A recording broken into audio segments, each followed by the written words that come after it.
Now, listen, I love brands making dupes of high-end products. You know, you can't afford that Milk primer right now, it's fine, grab the e.l.f. one. You can't afford the Charlotte Tilbury Hollywood filter thing, fine, grab the e.l.f. one. But I do prefer it when brands make an effort to make the product, the packaging, look physically different from what it's trying to dupe, right? Because to me, in my mind, there's a fine line between duping and completely copying something. And I want you to help me decide, because I'm in two minds about it, if a brand I'm talking about today has taken this way too far. You will see what I mean if you have not seen the existence of this brand already. Before we get into that today, do please go ahead and subscribe, give this video a thumbs up, leave a comment. If you don't know what to comment, put copycat.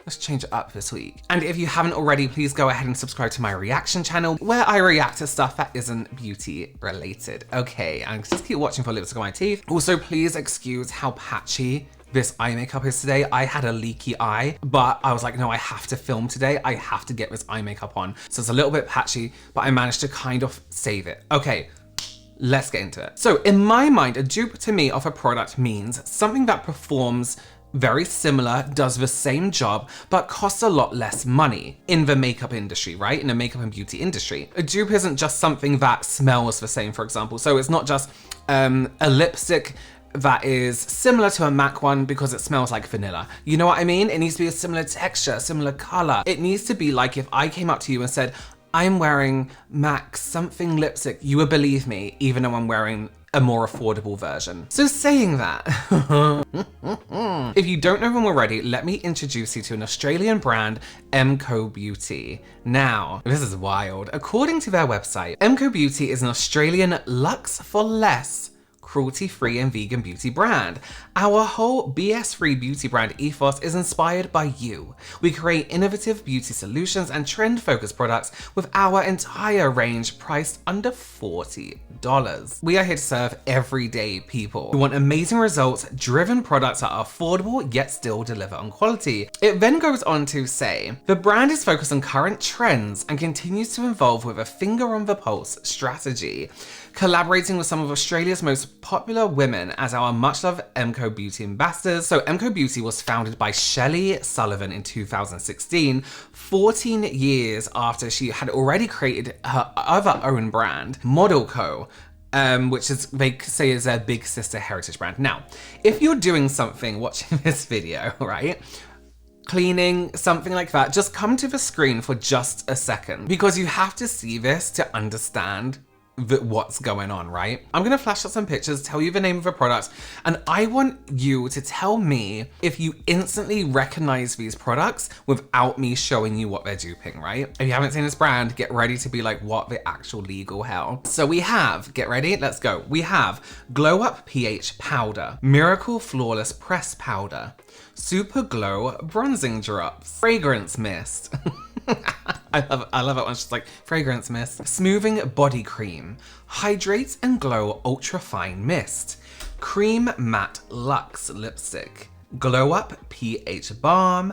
And last but not least, get ready for this one, Flawless Glow Luminous Skin Filter. Now, if you're a makeup and beauty fan, you may have recognized every single one of those as like an uncanny valley version of the real thing. If you're anything like me, you looked at these, laughed a little bit and thought, holy crap, what? Emco have become a little bit more popular worldwide, especially in America, being available at Target. In terms of quality of these dupes, this brand, Emco, seems to really be hitting it off. A lot of influencers who are receiving PR packages and trying these products, both in Australia and the US, seem to really like the quality of these copies, dupes. First product is the Charlotte Tilbury Flawless Filter, or the Emco Beauty Flawless Glow. As we can see, they are looking exactly the same. I got the shade 2.5 in Emco. So I just want to point out they're not exactly the same. So I don't have the shade 2.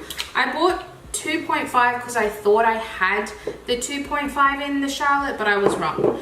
However, so the shades are different, which I actually think is not a bad thing. Sometimes having something so exactly the same, it touches on inappropriate, like it touches a little bit on theft. In terms of formula, I have tried a lot of these dupes for Charlotte Tilbury, and I, hand on my heart, honestly think the closest dupe to the Charlotte Tilbury is the MCO Beauty. So moving on to blush.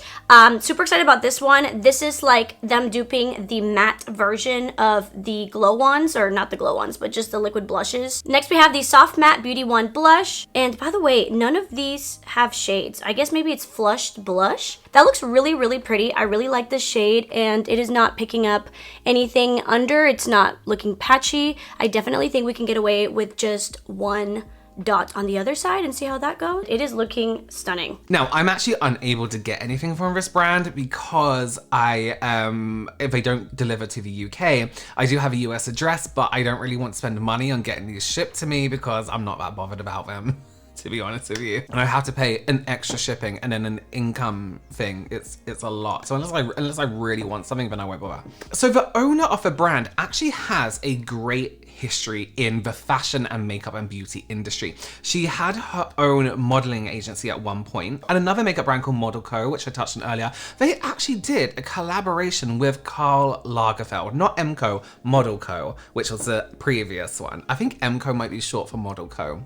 Don't quote me on it. If you do want to read more about Shelley Lagerfeld Sullivan, who is the CEO, you can on their website. All the information is down on the bottom of the website for you. But this isn't about her. What I want to know, I don't want to know the history about brand. I want to know how they're not getting sued. How are brands looking at this company and not being like, what are you doing? I'm going to sue you. Charlotte Tilbury, Laneige, Tarte, Dior, the list goes on and on. Well, like 3 other brands, but how are they getting away with this? You can't look at these examples of products and be like, oh no, they're not copying, they're just inspired by, you know? They're not just inspired by it. How are they getting away with almost copy and pasting? If I owned one of these brands, right? If I was like CEO of Dior, let's say, and I saw this blush, I would be like, oh no, someone's selling fake versions of my products. That's the thing, it looks like a fake version of a product. It doesn't look like MCO's own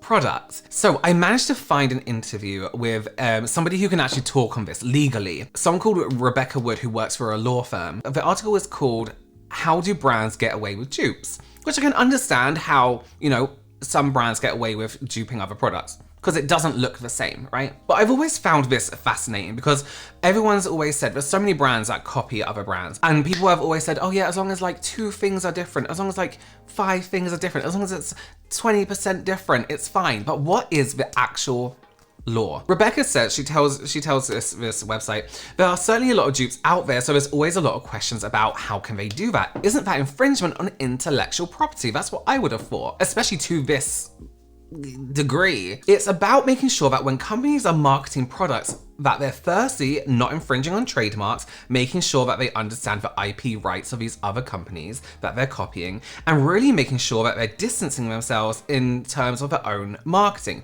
Okay, great. So this Charlotte Tilbury one, for example, still looks like Charlotte Tilbury. Perhaps the logo wasn't there, and the little bit at the bottom still looks like Charlotte Tilbury though, right? Same colors, same branding. Problems can arise, Rebecca explains, when companies try to mislead consumers into thinking that if they buy this particular product, they're actually buying the product off the other manufacturer. So fake products. Companies can't create marketplace confusion or engage in any conduct that would be considered misleading and deceptive. She says, so again, when it comes down to branding and marketing their products, the dupe companies need to make sure that they're really doing something different, so they're not creating any confusion in the marketplace. So Shelley herself, right, the founder of MCO, says the following: when we get inspired to create a product, so when you see a product and you want to copy it, be it any other product that looks like a competitor, we put everything through quite a rigorous trademark and IP protection process.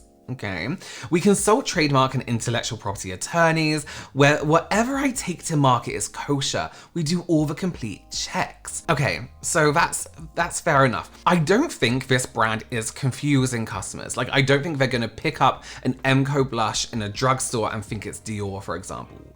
But she talks about this. I'm not here to mislead the customer. Everything we have is clearly identified as Emco Beauty. We've done all our intellectual property and trademark checks, and we made sure we're not infringing on anyone else's trademarks. And that's a big thing for us. We didn't create the word dupe. Customers did, she continues.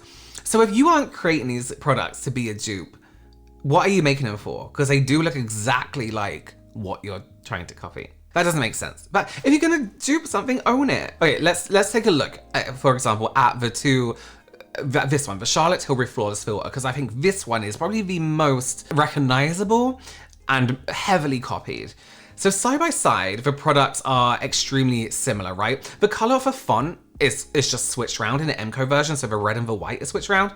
But down to the details of the texture of the lid, those slats in the lid, slits, lines in the lid, exactly the same. But listen, duping it doesn't have to look exactly like it. Let's look at Elle's version of a glowy base. Doesn't look like it, but you know what it is. We all know what it does. It's clearly its own version, right? Rimmel's multitasker, better than filters. Gives a glow, can be used in multiple different ways. Highlighter, everything. It's a beautiful product. Doesn't look the same, but we know what it is. And even L'Oreal's option, the Lumi Glotion, does the same thing. Different packaging, but we know what it does. You don't have to copy a brand exactly to get the thing across, right? Even Revolution tried their best this time at not completely copying something. So the quote, everything we have, what did she say? Everything we have is clearly identified as Emco Beauty. We've done all our intellectual property checks and trademarks.